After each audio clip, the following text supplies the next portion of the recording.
이봐요, 중국. 수천억입니다, 수천억. 이게 뭡니까, 이게? 한국에 당장 전화 넣으세요. 영하 163도. 모든 것이 얼어붙는 죽음의 바다 위. 세계 1위라 자부하던 거대한 강철 거인들이 하나둘씩 숨을 멈췄습니다. 수천억 원이 공중 분해되는 절망적인 사태.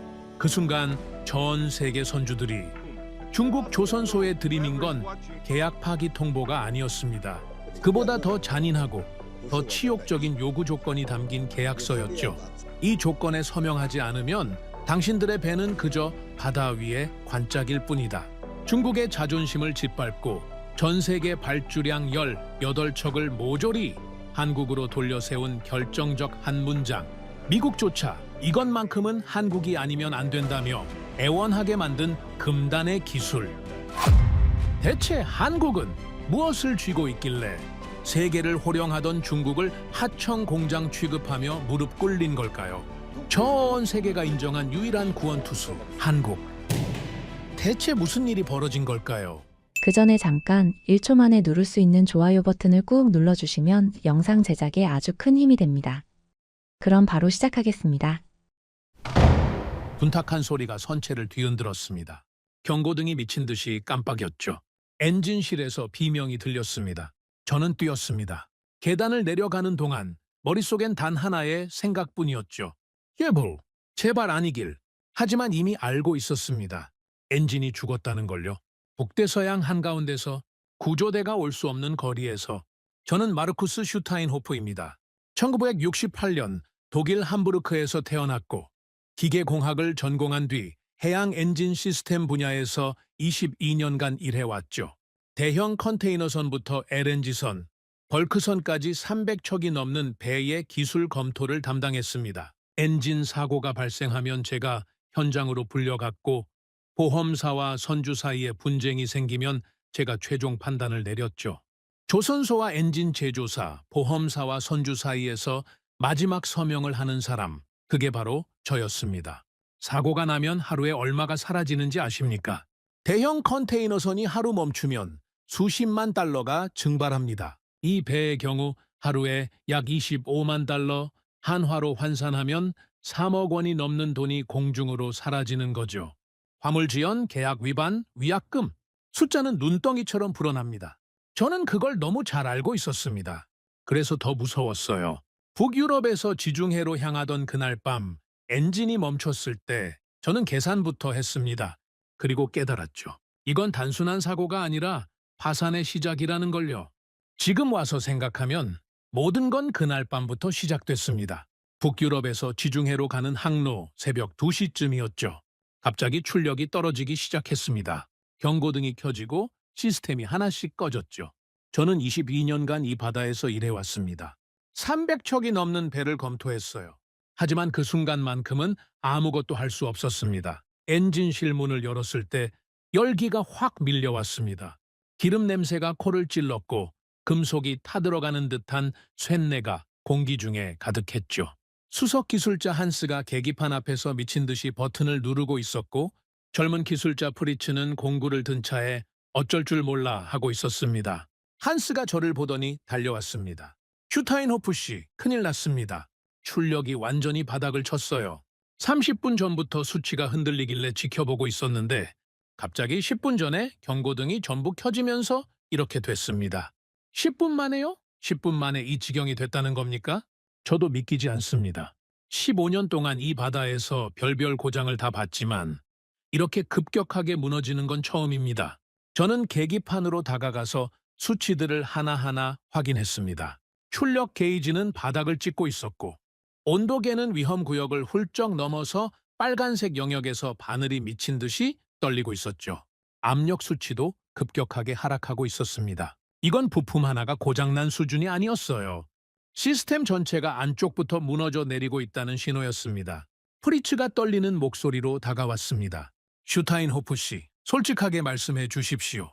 이거 고칠 수 있는 겁니까? 우리 지금 어떻게 되는 겁니까? 프리츠, 솔직히 말하면 지금 상태로는 장담하기 어렵습니다. 일단 원인부터 파악해야 합니다. 프리츠의 얼굴이 하얗게 질렸습니다. 22살짜리 청년이었어요. 이번이 첫 장거리 항해였는데 하필 이런 일을 겪게 되다니. 그때 엔진실 문이 벌컥 열리면서 선장이 들어왔습니다. 표정이 험악하게 굳어 있었죠. 슈타인호프 씨, 도대체 무슨 일입니까? 지금 배 전체가 발칵 뒤집혔습니다. 선장님, 상황이 심각합니다. 출력이 완전히 바닥을 쳤고 현재로서는 즉각적인 복구가 어려울 것 같습니다. 뭐라고요? 복구가 어렵다니. 그게 무슨 소립니까? 얼마나 걸린다는 겁니까? 정확히 말씀드리기 어렵습니다. 몇 시간이 될 수도 있고 상황에 따라서는 하루 이상이 걸릴 수도 있습니다. 선장의 얼굴이 시뻘겋게 달아올랐습니다. 하루요? 하루 동안 이 배가 바다 한가운데서 멈추어 있으란 말입니까? 슈타인호프 씨, 지금 이 배에 실린 화물이 얼마짜린지 알고 계십니까? 화주들한테 뭐라고 설명하란 말입니까? 선장님, 저도 그 심각성은 충분히 알고 있습니다. 하지만 지금은 흥분하실 때가 아니라 상황을 파악해야 할 때입니다. 상황 파악은 당신이 해야 할 일 아닙니까? 당신이 기술 책임자잖아요? 선장의 말이 가슴에 비수처럼 꽂혔습니다. 틀린 말이 아니었거든요. 저는 이 배의 기술 자문이었고 2년 전 이 배가 발주됐을 때 모든 기술적 결정에 깊숙이 관여했습니다. 한스가 조심스럽게 끼어들었습니다. 선장님, 일단 저희가 임시 복구를 시도해 보겠습니다. 최선을 다하겠습니다. 최선이 아니라 반드시 살려내야 합니다. 알겠습니까? 반드시? 선장이 문을 박차고 나간 뒤 엔진실에는 무거운 침묵이 흘렀습니다. 한스가 제 옆으로 다가오더니 목소리를 낮춰서 말했습니다. 슈타인호프 씨, 한 가지 여쭤봐도 되겠습니까? 말씀하세요. 저도 이 바다에서 15년 넘게 온갖 엔진을 다뤄봤습니다. 부품이 닳거나 노후화되면 이런 식으로 고장나지 않아요. 서서히 성능이 떨어지다가 결국 멈추는 게 정상이죠. 그런데 이건 다릅니다. 마치 처음부터 뭔가가 잘못 설계된 것처럼 여러 부분에서 동시에 문제가 터지고 있어요. 그래서 하고 싶은 말이 뭡니까? 혹시 이 엔진에 대해서 저희가 모르는 뭔가가 있는 겁니까? 슈타인호프 씨, 솔직하게 말씀해 주십시오. 저는 잠시 말을 잃었습니다. 사실 마음 한구석에서는 이미 어떤 의심이 피어오르고 있었거든요. 하지만 확실한 증거도 없이 섣불리 입을 열 수는 없었습니다. 한스, 지금은 추측으로 말할 때가 아닙니다. 일단 복구에 집중합시다. 한스가 고개를 끄덕이고 돌아갔지만 그의 눈빛이 저를 쫓고 있다는 걸 느낄 수 있었습니다. 그도 저와 같은 생각을 하고 있는 거죠. 기술자들이 밤새 엔진실에 매달렸습니다. 배선을 점검하고 연료 시스템을 확인하고 냉각 장치를 재가동했죠. 새벽 5시가 넘어서야 겨우 엔진이 다시 돌아가기 시작했습니다. 프리츠가 환호성을 질렀습니다. 돌아갑니다. 엔진이 다시 돌아가고 있어요. 한스도 안도의 한숨을 내쉬었죠. 선장이 다시 엔진실로 내려와서 제 어깨를 두드렸습니다. 수고했습니다, 슈타인호프 씨. 덕분에 큰일 날 뻔했다가 겨우 살았군요. 하지만 저는 웃을 수가 없었습니다. 선장님, 한 가지 말씀드려야 할 게 있습니다. 지금 엔진이 돌아가긴 했지만 이건 완전한 수리가 아닙니다. 언제든 같은 문제가 다시 발생할 수 있어요. 가장 가까운 항구에 들어가서 정밀 점검을 받는 것이 좋겠습니다. 선장의 표정이 순식간에 굳어졌습니다. 그게 무슨 소립니까? 항구에 들어가면 화물 인도가 며칠이나 늦어집니다. 그 손실을 어떻게 감당하란 말입니까? 선장님, 만약 바다 한가운데서 다시 엔진이 멈추면 그때는 지금보다 훨씬 더 큰 손실이 발생합니다. 최악의 경우에는 배 전체를 잃을 수도 있어요. 지금 겁주는 겁니까? 겁주는 게 아니라 현실적인 판단을 말씀드리는 겁니다. 선장이 한참 동안 저를 노려보다가 결국 고개를 저었습니다. 일단 예정대로 항해를 계속합니다. 문제가 다시 생기면 그때 판단하겠습니다. 저는 더 이상 반박하지 않았습니다. 선장의 결정에 따를 수밖에 없었죠. 하지만 가슴 한구석에서는 불길한 예감이 점점 커지고 있었습니다. 그리고 이틀 뒤 제 예감은 현실이 됐습니다. 똑같은 시간대, 똑같은 증상으로 엔진이 다시 멈췄습니다. 출력이 흔들리기 시작하더니 경고등이 켜지고 결국 완전히 정지해버렸죠. 첫 번째 사고와 완벽하게 동일한 패턴이었습니다. 한스가 절망적인 표정으로 저에게 다가왔습니다. 슈타인호프 씨, 이건 우연이 아닙니다.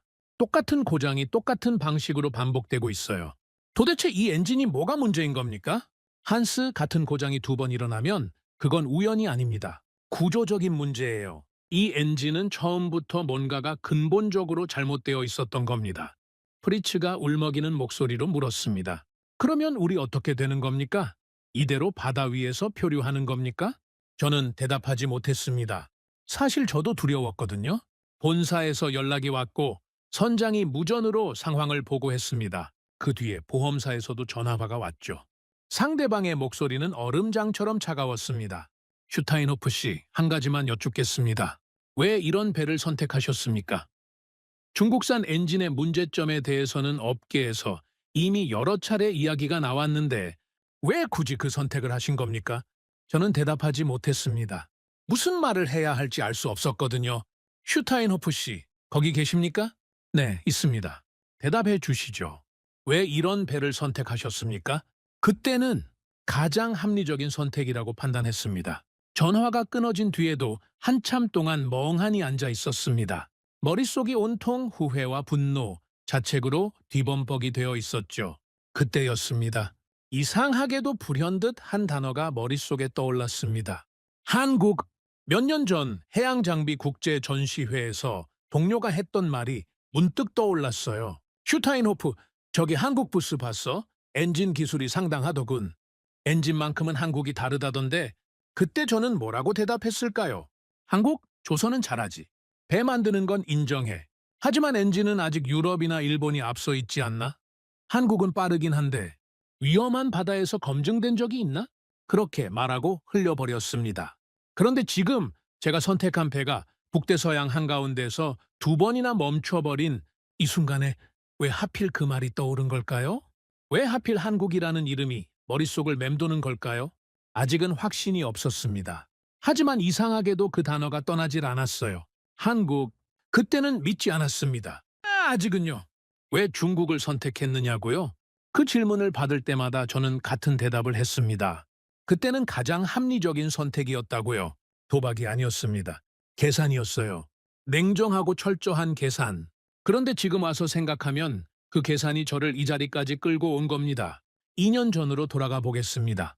그때 저는 유럽 대형 선사의 기술 자문으로 일하고 있었죠. 회사에서 새로운 컨테이너선 3척을 발주하기로 결정했고 저는 기술 검토 책임자로 그 프로젝트에 투입됐습니다. 조선소 선정부터 엔진 선택까지 모든 기술적 판단이 제 손을 거쳐야 했어요. 첫 번째 회의가 열린 날을 아직도 생생하게 기억합니다. 회의실에는 경영진 5명과 재무팀장, 그리고 저까지 총 7명이 앉아 있었죠. 테이블 위에는 3개의 제안서가 놓여 있었습니다. 한국, 중국, 그리고 일본, 세계 조선업계의 빅스라였죠. 재무팀장 밀러가 먼저 입을 열었습니다. 자, 여러분, 3곳의 제안서를 모두 검토해 봤습니다. 결론부터 말씀드리면 가격 차이가 상당합니다. 중국 조선소의 견적이 가장 낮고 한국이 중간, 일본이 가장 높습니다. 구체적으로 얼마나 차이가 납니까? 사장인 베버 씨가 물었죠. 중국과 한국의 차이가 척당 약 15%입니다. 3척을 발주하면 총 수천만 달러의 차이가 나죠. 일본은 한국보다도 10% 이상 높습니다. 회의실에 잠시 침묵이 흘렀습니다. 수천만 달러. 그건 결코 작은 돈이 아니었어요. 아무리 대형 선사라고 해도 그 정도 금액이면 한 해 수익에 직접적인 영향을 미치는 수준이었죠. 베버 사장이 저를 쳐다봤습니다. 슈타인호프 씨, 기술적인 측면에서는 어떻습니까? 새 조선소의 역량 차이가 있습니까? 저는 준비해 온 자료를 펼쳤습니다. 사장님, 솔직히 말씀드리면 세 나라 모두 기술적으로는 충분한 역량을 갖추고 있습니다. 일본은 전통적인 강자이고 한국은 최근 20년간 급성장해서 세계 1위 자리를 다투고 있죠. 중국은 후발주자지만 지난 10년간 엄청난 속도로 추격해왔습니다. 현재 수주량 기준으로는 중국이 세계 1위입니다. 수주량 1위라 그 말은 가장 많은 배를 만들고 있다는 뜻이군요. 그렇습니다. 중국 정부의 전폭적인 지원 아래 조선 산업이 급성장했고 가격 경쟁력에서는 어느 나라도 중국을 따라올 수 없는 상황입니다. 영업이사 슈미트가 끼어들었습니다. 슈타인호프 씨, 그런데 중국산 품질에 대한 우려는 없습니까? 업계에서 종종 이야기가 나오던데요. 그 점은 저도 검토해봤습니다. 확실히 10년 전만 해도 중국 조선소에 품질 문제가 있었던 건 사실입니다. 하지만 최근 들어서는 많이 개선됐다는 평가가 지배적이에요. 국제 인증도 모두 통과했고 유럽 선급 협회의 검사도 문제없이 통과한 기록이 있습니다. 밀러 팀장이 고개를 끄덕였습니다. 그렇다면 가격 대비 성능으로 보면 중국이 가장 합리적인 선택이라는 말씀이시군요. 단순히 가격만 보면 그렇습니다. 다만 저는 잠시 말을 멈췄습니다. 다만 뭡니까? 한국 조선소의 제안서도 상당히 인상적입니다. 가격은 중국보다 높지만 기술 사양서의 디테일이 다릅니다. 특히 엔진 부분에서 차이가 있어요. 베버 사장이 눈썹을 치켜 올렸습니다. 엔진이요? 구체적으로 어떤 차이가 있습니까? 한국 측은 자국산 엔진을 탑재하겠다고 제안했습니다. 최근 한국 엔진 기술이 상당히 발전했다는 평가가 있거든요. 반면 중국 측은 중국산 엔진을 기본으로 하되 원하면 유럽산 엔진으로 교체할 수 있다고 했습니다. 물론 추가 비용이 발생하지만요. 슈미트 이사가 손을 내저었습니다. 잠깐만요, 슈타인호프 씨. 한국 엔진이 좋다는 건 알겠는데 그게 15%의 가격 차이를 정당화할 수 있습니까? 우리가 엔진 때문에 수천만 달러를 더 쓸 이유가 있습니까? 저는 잠시 고민했습니다. 솔직히 말하면 그 질문에 명확하게 답하기 어려웠어요. 한국 엔진이 좋다는 건 알고 있었지만 당시만 해도 구체적인 데이터로 증명하기가 쉽지 않았거든요. 현재로서는 그 정도의 가격 차이를 정당화할 만한 명확한 근거는 없습니다. 제가 그렇게 대답했습니다. 지금 생각하면 그게 제 인생 최대의 실수였죠. 회의가 계속됐습니다. 경영진들은 하나같이 비용 절감에 초점을 맞추고 있었어요. 당시 해운업계는 불황의 끝자락에 있었고 모든 선사들이 허리띠를 졸라매고 있었거든요. 베버 사장이 결론을 내렸습니다. 슈타인호프 씨, 당신의 기술적 판단을 존중합니다. 하지만 현재 회사 상황에서 15%의 추가 비용을 감당하기는 어렵습니다. 중국 조선소를 최종 후보로 검토하되 품질 관리를 철저히 하는 조건으로 진행하면 어떻겠습니까? 사장님, 그렇게 하시겠다면 저도 이견은 없습니다. 다만 한 가지 조건을 달고 싶습니다. 엔진 선택에 대해서는 제가 좀 더 검토할 시간을 주십시오. 중국산 엔진을 그대로 쓸지 아니면 유럽산으로 교체할지 결정해야 합니다. 좋습니다. 엔진 문제는 슈타인호프 씨에게 맡기겠습니다. 2주 안에 최종 결정을 내려주십시오. 회의가 끝나고 저는 사무실로 돌아와서 한참 동안 생각에 잠겼습니다. 솔직히 마음 한구석이 불편했어요. 한국 제안서를 다시 펼쳐보니 기술 사양서가 정말 꼼꼼하게 작성되어 있었거든요. 특히 엔진 부분에서는 중국 측 제안서와 확연한 차이가 있었습니다. 하지만 저는 결국 중국산 엔진을 선택했습니다. 왜냐고요? 이유는 간단했어요. 당시 중국 조선소에서 파격적인 조건을 제시했거든요. 중국산 엔진을 선택하면 추가로 5%의 할인을 해주겠다고 했습니다. 유럽산 엔진으로 교체하면 오히려 10%의 추가 비용이 발생하고요. 20% 가까운 차이였습니다. 재무팀에서 다시 연락이 왔습니다. 슈타인호프 씨, 엔진건은 어떻게 됐습니까? 중국 측에서 빨리 결정을 내려달라고 재촉하고 있습니다. 밀러 씨, 제가 좀 더 시간을 두고 검토하고 싶은데요. 엔진은 배의 심장이나 마찬가지입니다. 신중하게 결정해야 해요. 슈타인호프 씨, 솔직히 말씀드리면 경영진에서는 이미 마음을 굳힌 것 같습니다. 중국산 엔진으로 가면 총 비용이 20% 가까이 절감됩니다. 이 정도 차이면 다른 선택지가 없어요. 하지만 엔진 품질에 대한 확신이 슈타인호프 씨, 중국이 지금 세계에서 배를 가장 많이 만드는 나라입니다. 그 많은 배들이 다 중국산 엔진을 달고 바다를 누비고 있어요. 만약 정말 문제가 있었다면 벌써 업계에서 난리가 났겠죠. 아무 일 없다는 건 그만큼 검증됐다는 뜻 아닙니까? 저는 반박하지 못했습니다. 밀러의 말도 일리가 있었거든요. 당시 중국 조선소에서 건조된 배들이 전 세계 바다를 누비고 있었고 대규모 사고 소식은 들려오지 않았습니다. 적어도 표면적으로는 그랬어요. 그리고 결정적인 순간이 왔습니다. 중국 조선소에서 기술팀이 직접 날아왔어요. 프레젠테이션을 하겠다면서요. 회의실에서 그들을 만났을 때 저는 솔직히 놀랐습니다. 자료가 정말 잘 준비되어 있었거든요. 그래프, 도표, 인증서, 시험 결과, 빈틈이 없어 보였죠. 중국 측 기술이사 리웨이가 자신 있게 말했습니다. 슈타인호프 씨, 저희 엔진은 국제해사기구의 모든 기준을 통과했습니다.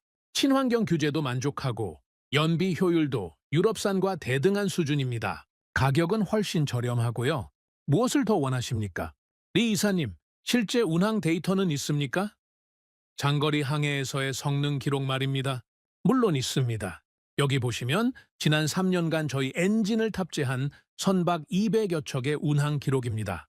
중대한 고장은 단 한 건도 없었습니다. 저는 그 자료를 꼼꼼히 살펴봤습니다. 숫자만 보면 완벽해 보였어요. 모든 지표가 정상 범위 안에 있었고 문제가 될 만한 부분은 보이지 않았죠. 리사님, 한 가지만 더 여쭙겠습니다. 북대서양 같은 극한 환경에서의 운항 기록도 있습니까? 폭풍이나 한파 속에서 장기간 운항한 데이터요. 리웨이가 잠시 뜸을 들였습니다. 그 정도의 극한 환경 데이터는 아직 충분하지 않습니다. 하지만 시뮬레이션 테스트 결과는 있습니다. 모든 조건에서 문제없이 통과했습니다. 시뮬레이션과 실제는 다릅니다.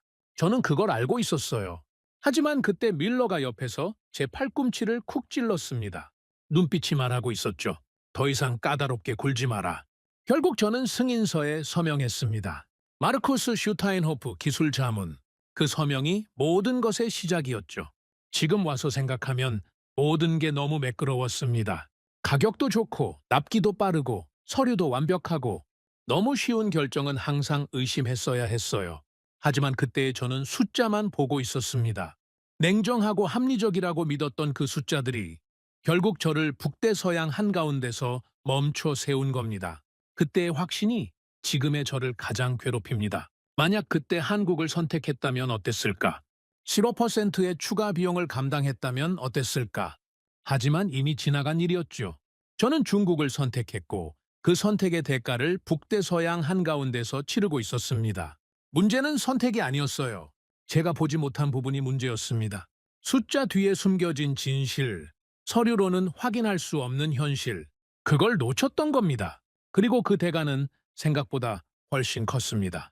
두 번째 사고가 나고 나서 저는 본격적인 기술 점검에 들어갔습니다. 더 이상 임시 방편으로 때울 수 있는 상황이 아니었거든요.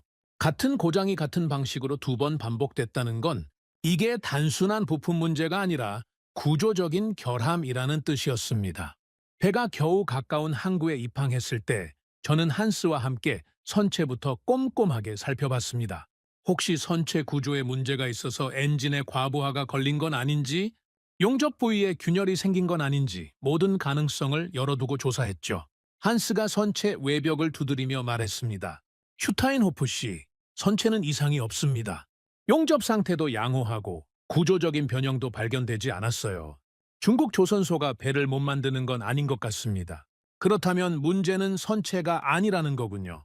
네, 제 판단으로는 그렇습니다. 배의 몸은 멀쩡해요. 문제는 다른 곳에 있습니다. 저도 같은 생각이었습니다. 선체는 말이 없었어요. 대신 엔진이 소리치고 있었죠. 문제는 외형이 아니라 내부였습니다. 배의 몸이 아니라 배의 심장, 바로 엔진이었어요. 저는 엔진실로 내려가서 운항 기록 데이터를 뽑아보기로 했습니다. 요즘 대형 선박들은 엔진의 모든 작동 상태가 실시간으로 기록됩니다. 출력, 온도, 압력, 연료 소비량, 진동 수치까지 전부 로그로 남아요. 그 데이터를 분석하면 엔진이 언제, 어떤 상황에서 문제를 일으켰는지 정확하게 파악할 수 있죠. 프리츠가 노트북을 들고 와서 데이터를 띄웠습니다. 슈타인호프 씨, 지난 한 달간의 엔진 로그입니다.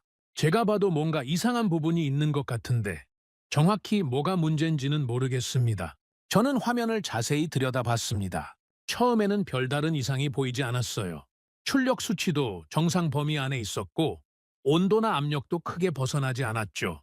하지만 데이터를 시간 순서대로 쭉 훑어보니 뭔가 이상한 패턴이 눈에 들어오기 시작했습니다. 프리츠, 여기 이 부분 보이십니까? 출력 수치가 미세하게 흔들리고 있어요. 네? 어디요? 여기 이 구간입니다. 정상적인 엔진이라면 출력이 일정하게 유지되어야 하는데 여기 보면 0.5%에서 1% 정도씩 계속 변동하고 있어요. 육안으로는 거의 티가 안 나지만 이런 미세한 흔들림이 장시간 누적되면 큰 문제가 됩니다. 한스가 다가와서 화면을 함께 봤습니다. 슈타인호프 씨, 이게 그렇게 심각한 겁니까? 1% 정도의 변동이면 오차 범위 아닙니까? 한스, 일반적인 상황에서는 그렇게 볼 수도 있습니다. 하지만 이 변동이 무작위가 아니에요. 패턴이 있습니다. 보세요. 여기서 출력이 떨어졌다가 여기서 다시 올라가고 또 여기서 떨어지죠. 이게 계속 반복되고 있어요. 마치 엔진이 숨을 헐떡이는 것처럼요. 숨을 헐떡인다고요? 비유적으로 하는 말입니다. 정상적인 엔진은 일정한 리듬으로 작동해야 해요. 심장이 규칙적으로 뛰는 것처럼요. 그런데 이 엔진은 리듬이 불안정합니다. 때로는 빠르게, 때로는 느리게. 이런 불규칙한 패턴은 엔진 내부에 뭔가 근본적인 문제가 있다는 신호입니다. 프리츠가 걱정스러운 표정으로 물었습니다. 그러면 이 문제를 어떻게 해결할 수 있습니까? 부품을 교체하면 됩니까? 그게 문제입니다. 이건 단순히 부품 하나를 갈아 끼운다고 해결될 문제가 아니에요. 엔진 전체의 설계나 제조 과정에서 생긴 결함일 가능성이 높습니다. 그렇다면 부품을 아무리 바꿔도 같은 문제가 반복될 수밖에 없어요. 한스가 한숨을 내쉬었습니다. 슈타인호프 씨, 그러면 결국 이 엔진은 버려야 한다는 말씀입니까? 지금 당장 그렇게 단정 짓기는 어렵습니다. 좀 더 조사해 봐야 해요. 하지만 한 가지는 확실합니다. 이 엔진을 그대로 믿고 장거리 항해를 계속하는 건 위험합니다. 그때 항구에서 정비를 담당하는 현지 기술자가 엔진실로 들어왔습니다. 그리스 출신의 베테랑 엔지니어 니코스였죠. 이 항구에서 20년 넘게 온갖 배들의 엔진을 정비해 온 사람이었습니다. 니코스가 엔진을 한 바퀴 둘러보더니 고개를 끄덕였습니다. 이 엔진 중국산이군요? 어디 조선소 거죠? 다리엔 조선소입니다. 다리엔이라? 최근에 그쪽 배들이 좀 많이 들어왔는데 비슷한 문제를 겪는 경우가 종종 있었습니다. 저는 귀가 번쩍 뜨였습니다. 비슷한 문제라고요? 구체적으로 어떤 문제였습니까? 니코스가 턱을 긁적이며 말했습니다. 글쎄요, 정확히 똑같은 증상은 아니었지만 비슷한 맥락이었어요. 출력이 갑자기 불안정해지거나 예상치 못한 순간에 경고등이 켜지거나 처음에는 단순한 센서 오작동인 줄 알았는데 조사해보니 엔진 내부에 문제가 있었죠. 혹시 그 배들도 같은 계열의 엔진을 쓰고 있었습니까? 제가 모든 세부 사항을 기억하지는 못하지만 적어도 두세 척은 비슷한 모델이었던 것 같습니다. 중국에서 최근에 많이 생산하는 신형 엔진이라고 들었어요. 한스가 저를 쳐다봤습니다. 눈빛이 말하고 있었죠. 봤습니까? 우리만 겪는 문제가 아니었어요. 저는 니코스에게 더 자세한 이야기를 들어보기로 했습니다. 니코스 씨, 혹시 그 배들이 어떻게 됐는지 아십니까? 엔진을 수리했습니까? 아니면 교체했습니까? 경우에 따라 달랐습니다. 어떤 배는 부품을 교체하고 계속 운항했고 어떤 배는 아예 엔진을 통째로 갈아버렸죠. 그런데 재미있는 건 부품만 교체한 배들은 나중에 또 비슷한 문제로 다시 들어왔다는 겁니다. 다시 들어왔다고요? 네, 몇 달 후에 똑같은 증상으로요. 결국 그 배들도 나중에는 엔진을 통째로 교체해야 했습니다. 처음부터 그렇게 했으면 시간이랑 돈을 절약했을 텐데 말이죠. 저는 무거운 한숨을 내쉬었습니다. 니코스의 증언은 제 의심을 확신으로 바꿔놓았어요. 이건 우리 배만의 문제가 아니었습니다. 같은 계열의 중국산 엔진을 탑재한 다른 배들도 비슷한 문제를 겪고 있었던 거죠. 그 말은 곧 이 문제가 개별적인 불량이 아니라 구조적인 결함이라는 뜻이었습니다. 프리츠가 조심스럽게 물었습니다. 슈타인호프 씨, 그러면 우리도 엔진을 통째로 교체해야 합니까? 그게 가능하기나 한 겁니까? 기술적으로는 가능합니다. 하지만 비용이 만만치 않아요. 대형 선박의 엔진을 통째로 교체하려면 수백만 달러가 듭니다. 게다가 공사 기간 동안 배를 운항할 수 없으니 그 손실까지 합치면 천문학적인 금액이 되죠. 한스가 쓴웃음을 지었습니다. 결국 처음에 돈 아끼려다가 더 큰 돈을 쓰게 되는 거군요. 그렇게 될 가능성이 높습니다. 저는 잠시 생각에 잠겼습니다. 이 상황을 본사에 어떻게 보고해야 할지, 그리고 앞으로 어떤 결정을 내려야 할지 머릿속이 복잡했어요. 그때 니코스가 무심하게 한마디를 던졌습니다. 그나저나 요즘은 한국산 엔진 쓰는 배들이 부쩍 늘었더라고요. 그쪽 배들은 이런 문제로 들어오는 경우가 거의 없어요. 뭐가 다른지는 모르겠지만 확실히 안정적이긴 하더라고요. 그 말을 듣는 순간 제 머릿속에서 또다시 그 단어가 떠올랐습니다.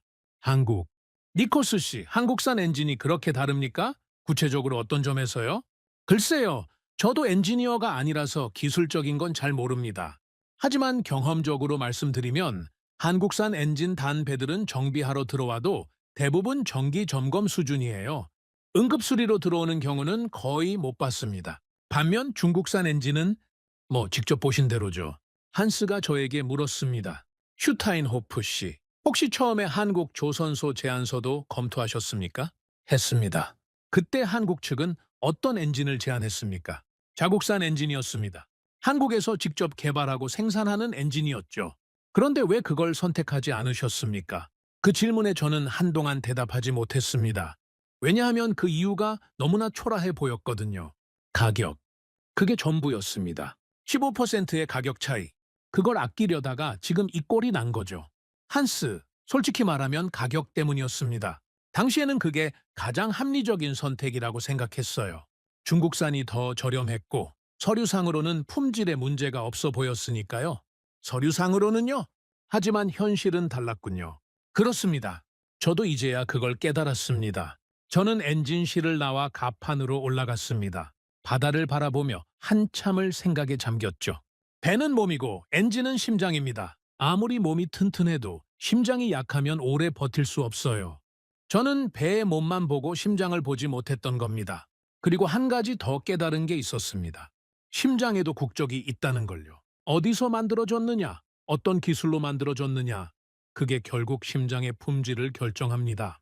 저는 그때 처음으로 심장의 국적을 생각했습니다.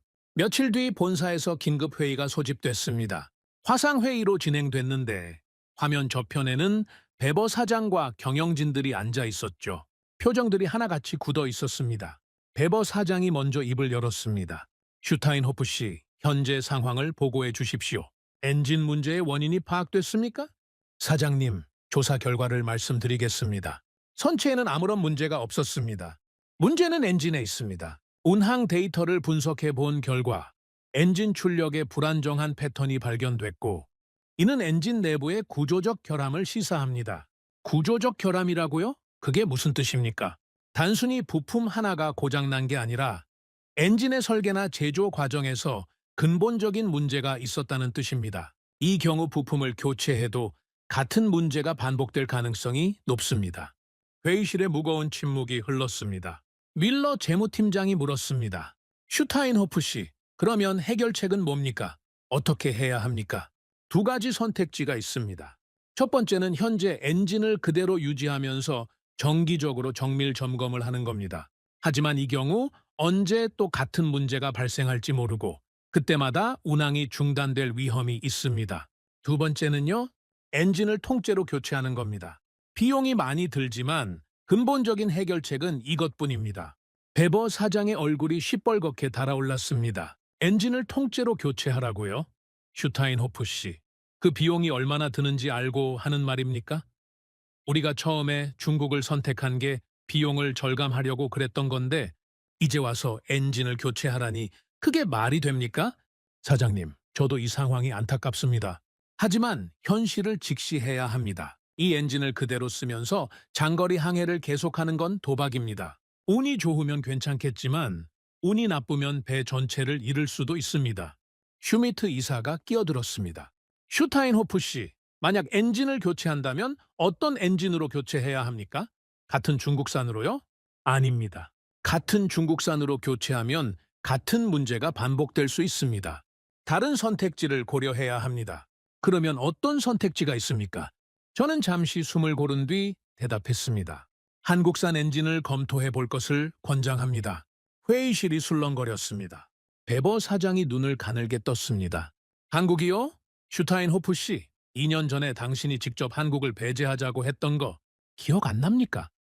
가격이 너무 비싸다고 그 정도 차이를 정당화할 근거가 없다고 했잖아요. 그 말이 가슴에 비수처럼 꽂혔습니다. 맞는 말이었거든요. 2년 전에 저는 분명히 그렇게 말했습니다. 사장님, 그때 제가 틀렸습니다. 솔직히 인정합니다. 저는 가격만 보고 본질을 보지 못했습니다. 숫자에 속았던 겁니다. 숫자에 속았다고요? 슈타인호프 씨. 당신이 기술 전문가 아닙니까? 기술 전문가가 숫자에 속았다니 그게 말이 됩니까? 사장님, 변명의 여지가 없습니다.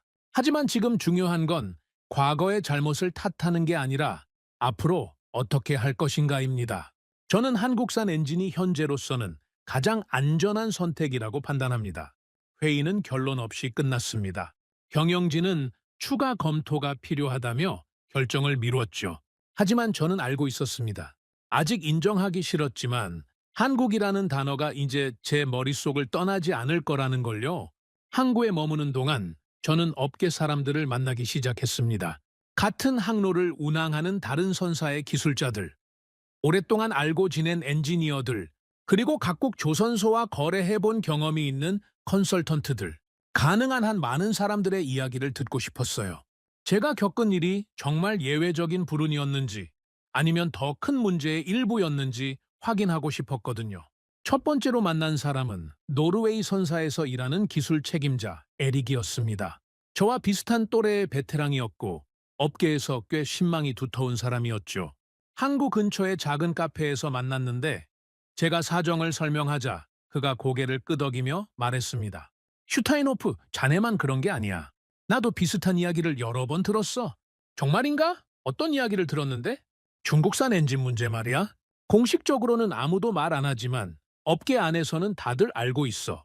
특히 장거리 항해를 하는 배들 사이에서 문제가 많이 터지고 있다고 하더군. 구체적으로 어떤 문제가? 에릭이 주변을 둘러보더니 목소리를 낮췄습니다. 자네가 겪은 것과 비슷해. 출력이 갑자기 불안정해지거나 예상치 못한 순간에 경고등이 켜지거나 처음에는 다들 단순한 고장이라고 생각했는데 같은 증상이 반복되니까 뭔가 이상하다는 걸 깨달은 거지. 그런데 왜 공식적으로는 아무도 말하지 않는 거야? 이유는 간단해. 말해봐야 좋을 게 없으니까. 중국 조선소와 거래하는 선사들이 얼마나 많은데 괜히 문제를 제기했다가 관계가 틀어지면 손해보는 건 우리 쪽이야. 그리고 솔직히 말하면 이미 중국산 배를 산 입장에서 그게 문제가 있다고 인정하면 자기 판단이 틀렸다고 인정하는 꼴이 되잖아. 누가 그러고 싶겠어? 저는 쓴 웃음을 지었습니다. 에릭의 말이 뼈를 찔렀거든요. 저도 똑같은 심리였으니까요. 에릭, 그러면 자네 생각에 이 문제의 본질이 뭐라고 보나? 단순히 품질 관리가 허술한 건가? 아니면 더 근본적인 문제가 있는 건가? 에릭이 한참 동안 커피를 마시며 생각하더니 입을 열었습니다. 내 생각에는 근본적인 문제야. 중국 엔진 기술이 아직 성숙하지 않은 거지. 물론 중국이 빠르게 발전하고 있는 건 사실이야. 하지만 엔진이라는 게 하루아침에 완성되는 기술이 아니거든. 수십 년간의 경험과 노하우가 축적되어야 해. 실패하고 개선하고 또 실패하고 또 개선하고 그 과정을 거쳐야 비로소 믿을 수 있는 엔진이 나오는 거야. 중국은 그 과정을 건너뛴 건가? 건너뛰었다기보다는 너무 빨리 달려온 거지. 생산량은 세계 1위가 됐지만 기술의 깊이는 아직 따라가지 못한 거야. 특히 극한 환경에서의 내구성 문제는 시간이 필요해. 서류상으로는 다 통과해도 실제 바다에서 검증되려면 몇 년, 아니 몇십 년이 걸릴 수도 있어. 저는 에릭의 말을 곱씹었습니다. 그의 분석이 맞다면 제가 겪은 문제는 단순한 불량이 아니라 구조적인 한계였던 거죠. 며칠 뒤 저는 또 다른 업계 관계자를 만났습니다. 독일의 해운 보험사에서 일하는 분석가 클라우스였죠. 클라우스가 의미심장한 표정으로 말했습니다. 슈타인호프 씨, 솔직히 말씀드리면 저희 보험사에서도 중국산 엔진에 대한 내부 검토가 진행 중입니다. 내부 검토라고요? 무슨 검토입니까? 보험료 산정에 관한 겁니다. 최근 몇 년간 중국산 엔진을 탑재한 선박들의 사고율이 조금씩 높아지고 있거든요. 아직 통계적으로 유의미한 수준은 아닙니다만 추세가 신경 쓰이는 건 사실입니다.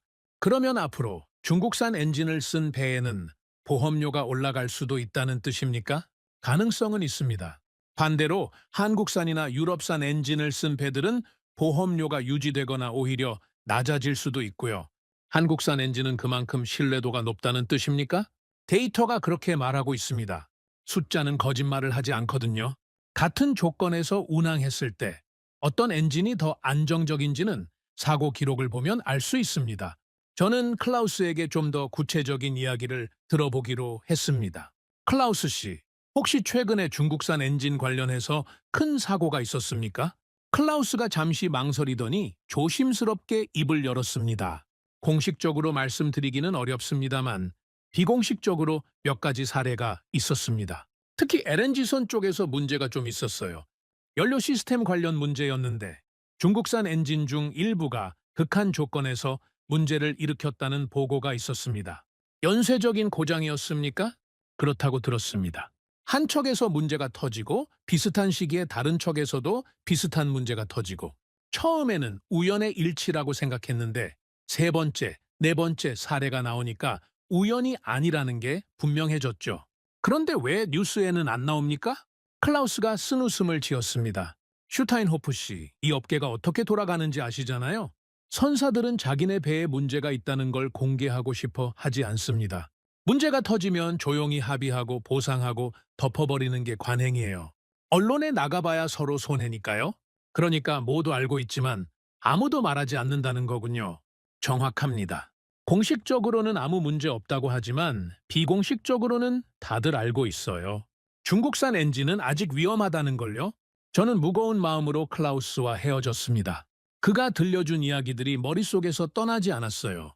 LNG선의 연쇄 고장, 보험사의 내부 검토, 업계의 암묵적인 합의, 모든 것이 하나의 결론을 가리키고 있었습니다. 중국산 엔진은 아직 바다를 모른다는 것, 테스트를 통과하는 것과 바다에서 살아남는 것은 전혀 다른 문제입니다. 서류상으로 모든 기준을 충족해도 실제로 폭풍우 속에서, 극한의 추위 속에서, 수천 킬로미터의 장거리, 항해 속에서 버텨내는 것은 완전히 다른 차원의 이야기거든요. 기술은 문서로 완성되지 않습니다. 수많은 실패와 개선의 과정을 거쳐야 비로소 신뢰할 수 있는 기술이 되는 거죠. 이 문제는 개선의 영역이 아니었습니다. 교체의 영역이었어요. 부품을 바꾸고 정비를 하고 조금씩 나아지기를 기대하는 건 현실적이지 않았습니다. 기다리면 나아질 기술이 아니었어요. 적어도 지금 당장은요. 그날 밤 저는 호텔방에서 노트북을 열고 한국 엔진 제조사들에 대한 자료를 찾아보기 시작했습니다. 자료를 읽다 보니 한국 엔진 기술이 갑자기 생긴 게 아니라는 걸 알게 됐습니다. 한때 그들은 배를 만들면서도 심장은 남의 것을 써야 했던 나라였어요. 팔수록 로열티를 내야 했고 많이 만들수록 남이 돈을 버는 구조였죠. 그래서였을까요? 한국 엔지니어들의 설명에는 유난히 신뢰라는 단어가 반복됐습니다. 대형 엔진은 좋다는 말로 쓰이지 않는다는 것, 한번 멈추면 모든 것을 잃는다는 걸 그들은 너무 잘 알고 있었어요. 그래서 그들은 가장 위험한 곳부터가 아니라 가장 덜 위험한 곳부터 증명해 왔습니다. 그 집착은 기술의 문제가 아니라 살아남기 위한 방식처럼 보였죠. 그리고 한 가지 더 눈에 띄는 게 있었습니다. 한국 엔진 제조사들의 기술 설명 방식이 중국과 확연히 달랐어요. 중국 측 자료는 항상 장점만 강조하고 모든 지표가 완벽하다고 주장했죠. 반면 한국 측 자료는 장점뿐 아니라 한계점도 명시하고 있었습니다. 어떤 조건에서 성능이 떨어질 수 있는지, 어떤 상황에서 주의가 필요한지 솔직하게 적어 놓은 거죠. 처음에는 이상하게 느껴졌습니다. 왜 굳이 자기 제품의 단점을 밝히는 걸까? 하지만 조금 더 생각해보니 이해가 됐어요. 그게 바로 자신감의 표현이었던 겁니다. 진짜 실력이 있는 사람은 자기 한계를 인정하는 것을 두려워하지 않거든요. 오히려 한계를 알고 있기 때문에 그 안에서 최선을 다할 수 있는 거죠. 저는 노트북을 덮고 창밖을 바라봤습니다. 항구의 불빛이 어둠 속에서 반짝이고 있었어요. 저 바다 어딘가에서 지금도 수많은 배들이 항해하고 있겠죠. 그중에는 저처럼 불안한 엔진을 안고 달리는 배들도 있을 겁니다. 한 가지 확실한 건 저는 더 이상 그런 불안을 안고 살고 싶지 않다는 거였습니다. 이 엔진은 바다를 모릅니다.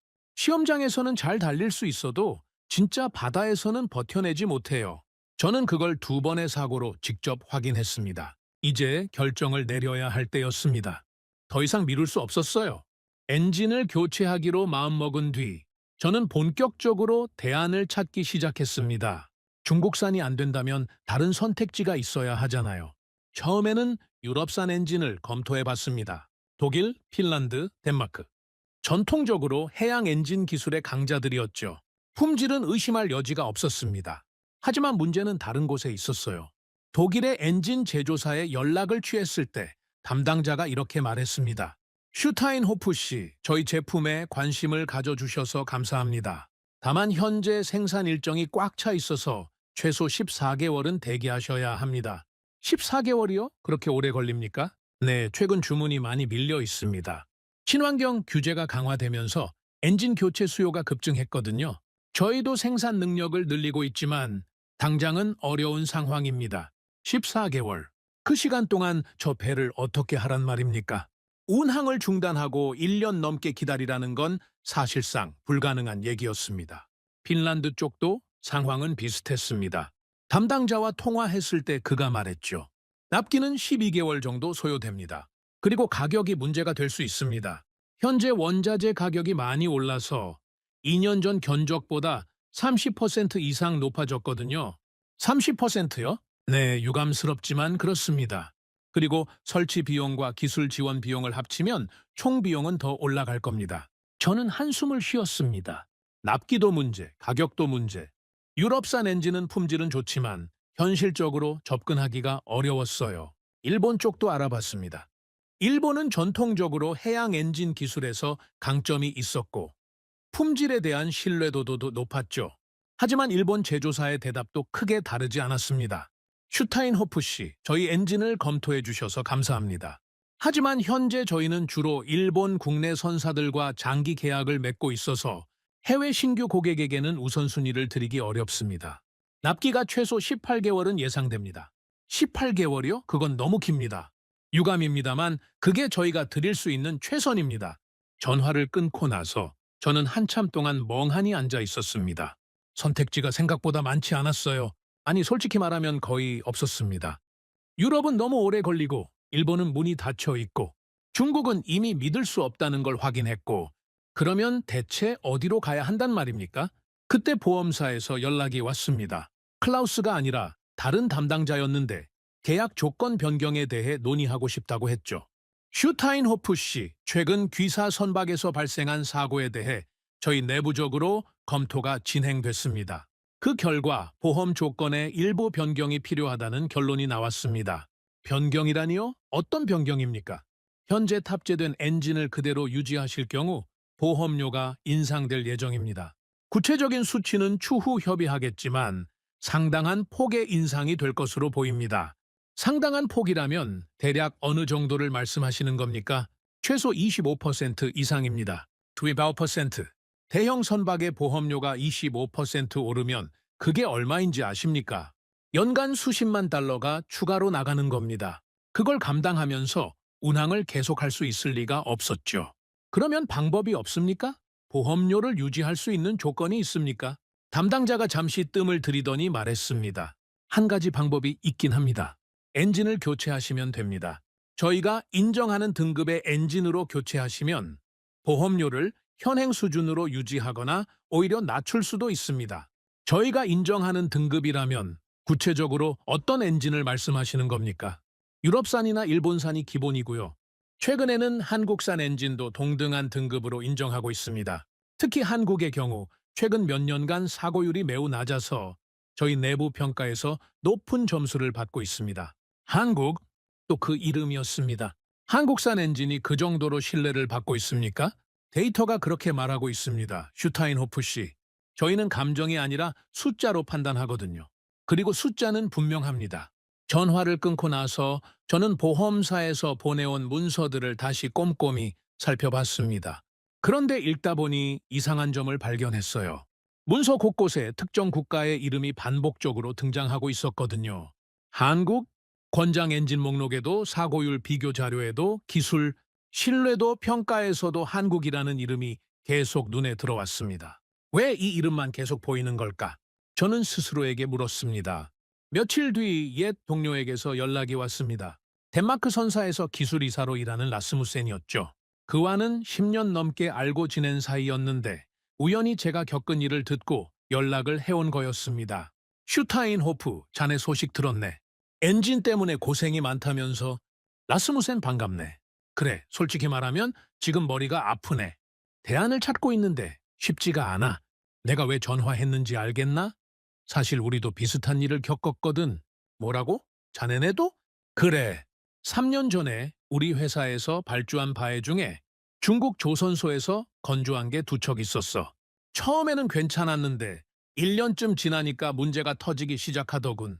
자네가 겪은 것과 비슷한 증상이었어. 출력 불안정, 갑작스러운 경고 등 반복되는 고장. 그래서 어떻게 했나? 처음에는 우리도 부품 교체로 버텨보려고 했지. 하지만 결국 안 되더군. 같은 문제가 계속 반복됐거든. 그래서 결국 결단을 내렸어. 결단이라면 엔진을 통째로 교체했네. 두 척 다. 저는 잠시 말을 잃었습니다. 엔진을 통째로? 그 비용이 만만치 않았을 텐데. 물론이지. 경영진에서 처음에는 펄쩍 뛰었어. 하지만 계산을 해보니까 계속 고장나면서 운항 중단되는 손실이 엔진 교체 비용보다 더 크더군. 결국 장기적으로 보면 교체하는 게 이득이라는 결론이 나왔어. 그래서 어떤 엔진으로 교체했나? 유럽산? 라스무센이 잠시 뜸을 들이더니 대답했습니다. 아니, 한국산으로 바꿨어. 한국산? 그래. 처음에는 나도 반신반의했네. 솔직히 말하면 한국 엔진에 대해서 잘 몰랐거든. 하지만 주변에서 추천을 많이 하더군. 가격도 유럽산보다 합리적이고 납기도 빠르고 무엇보다 최근 성능 평가에서 좋은 점수를 받고 있다고 해서 결과는 어땠나? 결과가 어땠냐고 라스무센이 웃으며 말했습니다. 슈타인호프, 솔직히 말해줄게. 엔진 교체하고 나서 2년이 지났는데 단 한 번도 문제가 없었어. 한 번도. 그전에는 몇 달에 한 번씩 뭔가 터졌는데 지금은 아무 일도 안 일어나. 정기 점검만 받으면 되더군. 정말인가? 정말이야. 나도 처음에는 믿기 어려웠어. 그런데 결과가 너무 명확하더군. 같은 항로, 같은 조건에서 운항하는데 엔진만 바꿨더니 완전히 다른 배가 된 거야. 선장들도 좋아하고 기술팀도 편해졌고 무엇보다 나도 밤에 잠을 잘 수 있게 됐지. 언제 전화화가 올지 모른다는 불안감 없이 말이야.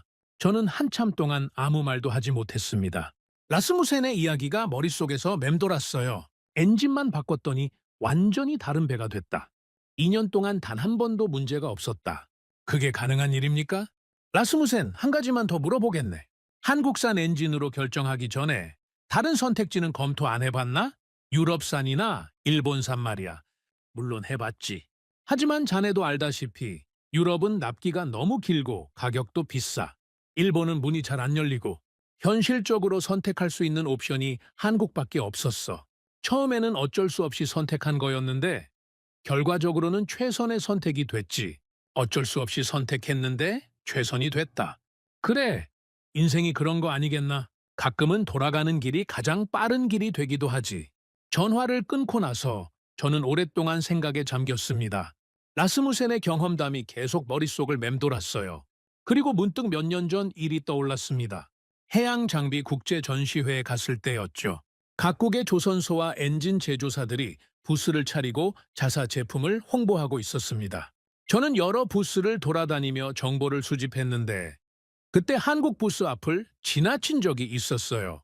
한국 부스는 다른 곳들과 분위기가 좀 달랐습니다. 화려한 영상이나 과장된 슬로건 대신 기술 도면과 시험 데이터가 벽면을 가득 채우고 있었죠. 저는 잠깐 들러서 자료를 훑어봤는데 그때 한국 측 기술자가 다가와서 설명을 해줬습니다. 저희 엔진은 최고가 아닙니다. 그가 처음 한 말이 그거였어요. 저는 귀를 의심했습니다. 영업 자리에서 자기 제품이 최고가 아니라고 말하는 사람이 어디 있습니까? 최고가 아니라니요? 그러면 뭡니까? 저희는 가장 안 멈추는 엔진을 만듭니다. 대형 엔진에서 중요한 건 최고 성능이 아니라 지속 성능이거든요. 한 번 멈추면 모든 게 끝나니까요. 지속 성능이요? 네. 극한 환경에서, 장시간 운항에서, 예상치 못한 상황에서도 멈추지 않는 것. 그게 저희가 추구하는 가치입니다. 솔직히 말씀드리면 특정 조건에서는 유럽산 엔진이 저희보다 나을 수도 있습니다. 하지만 종합적인 신뢰성에서는 저희가 자신 있습니다. 그때 저는 어떻게 반응했을까요? 솔직히 말하면 대수롭지 않게 여기고 지나쳤습니다. 한국이 조선은 잘하지만 엔진은 아직 유럽에 못 미친다고 생각했거든요. 그리고 가격도 저렴하지 않았고 굳이 검증 안 된 걸 선택할 이유가 없다고 판단했죠. 그런데 지금 돌이켜보니 그 기술자의 말이 다르게 들렸습니다. 최고가 아니라 가장 안 멈추는 엔진. 그때는 겸손인 줄 알았는데 지금 생각하면 그게 본질이었던 거예요. 대형 엔진에서 정말 중요한 게 뭡니까? 한 번 멈추면 모든 게 끝나는 거잖아요. 저는 그걸 2번의 사고로 직접 경험했습니다. 그리고 한 가지 더 기억나는 게 있었습니다. 그 기술자에게 제가 질문을 몇 개 던졌는데 그가 하나도 피하지 않고 다 대답했어요. 심지어 자기 제품의 약점까지 솔직하게 인정했죠. 중국 측 기술자들이 질문을 받으면 슬쩍 화제를 돌리거나 모호하게 대답했던 것과는 완전히 달랐습니다. 왜 그때 그걸 중요하게 여기지 않았을까요? 왜 가격만 보고 본질을 놓쳤을까요? 한국은 갑자기 나타난 해답이 아니었습니다. 늘 거기 있었어요. 전시회에서도 제안서에서도 업계 평가에서도. 하지만 저는 보지 않으려 했던 겁니다. 15%의 가격 차이에 눈이 멀어서 진짜 중요한 걸 놓쳤던 거죠. 이제 피할 수 없었습니다. 모든 길을 다 막아보니 결국 한 방향만 남았어요. 유럽은 너무 오래 걸리고 일본은 문이 닫혀 있고 중국은 이미 답이 아니라는 걸 확인했고 남은 선택지는 하나뿐이었습니다. 저는 책상 서랍에서 2년 전 제안서 파일을 꺼냈습니다. 한국 조선소에서 보내온 것이었죠. 그때는 검토만 하고 덮어뒀던 자료였어요. 먼지가 쌓인 파일을 열어보니 맨 앞장에 한국 엔진 제조사의 연락처가 적혀 있었습니다. 저는 펜을 들고 그 이름을 다시 적었습니다. 이번에는 지우지 않았습니다. 한국 엔진 제조사와의 미팅이 잡혔습니다.